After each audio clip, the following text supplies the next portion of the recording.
മുസ്ലിമായി ജീവിക്കാൻ പഠിപ്പിക്കലല്ല. 5ാം ക്ലാസ് പാസ്സായി എന്ന് പറഞ്ഞാല് 5ാം ക്ലാസ്സിൽ സമസ്തന്റെ സർട്ടിഫിക്കറ്റ് കിട്ടി, റബീഉൽ അവ്വലിന് ഫ്രെയിം ചെയ്ത് ഉസ്താദ്മാര് തന്നു, ചോരുമ തൂക്കി എന്നത് പോരാ. നിക്കാരം തുടങ്ങിയിട്ടുണ്ട്, എന്നാ 5ാം ക്ലാസ് പാസ്സായി.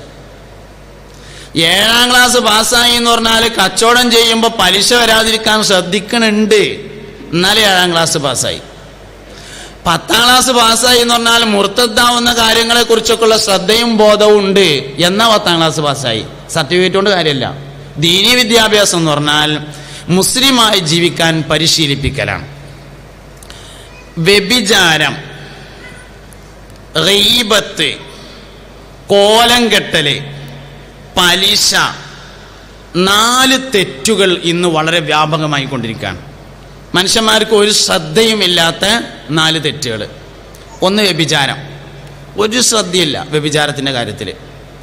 പഴയ കാലത്തൊക്കെ എവിടെങ്കിലും ഒരു വ്യഭിചാരം നടന്നു, അല്ലെങ്കിൽ ഒരു അവിഹിത ഗർഭമുണ്ടായി, ഒരു പെണ്ണ് ചാടിപ്പോയി എന്നൊക്കെ കേട്ടാൽ ആൾക്കാർ മൂക്കത്ത് വിരലച്ച് വലിയ അത്ഭുതത്തോടുകൂടെ അജബായിട്ട് കേൾക്കാറുണ്ടായിരുന്നു.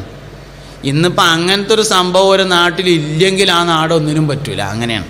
അങ്ങനത്തെ എന്തെങ്കിലും ഒരു സംഭവം വേണമെന്നുള്ളിടത്താണ്, എന്നാലേ ഒരു സംഗതിക്ക് ഒരു രസമുള്ളൂ. ഒരു ദിവസം പത്രത്തിൽ അങ്ങനത്തെ ഒരു വാർത്ത ഇല്ലെങ്കിൽ അന്നത്തെ പത്രം ഒരു കുണുസും ഇല്ലാത്ത കോലത്തിലാവും.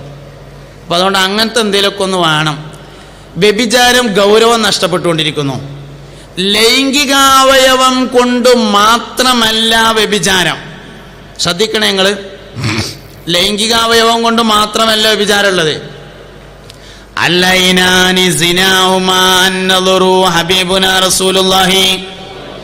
കണ്ണിന്റെ വ്യഭിചാരം നോട്ടമാണെന്ന് മുഹമ്മദ് നബി സല്ലല്ലാഹു അലൈഹി വസല്ലം പറഞ്ഞിരിക്കുന്നു.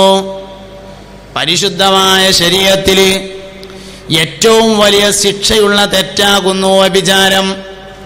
വ്യഭിചാരി നാളെ മഹ്ശറയിൽ വരുന്ന സമയത്ത് അവന്റെ അല്ലെങ്കിൽ അവളുടെ ഗുഹ്യത്തിലൂടെ ഒരു ചലം ഒലിച്ചു കൊണ്ടിരിക്കുന്നതാണെന്നും ആ ചലത്തിന്റെ ദുർഗന്ധം കിലോമീറ്ററുകളോളം ദൂരത്തെ കടിക്കുന്നതാണെന്നും നരകത്തിൽ അവന്റെ തൊട്ടടുത്ത് കിടക്കുന്ന ആള് പോലും ദുർഗന്ധം കാരണം അവനെ ആക്ഷേപിക്കുന്നതാണെന്നും പരിശുദ്ധ നബി സല്ലല്ലാഹു അലൈഹി വസല്ലം പറഞ്ഞിരിക്കുന്നു.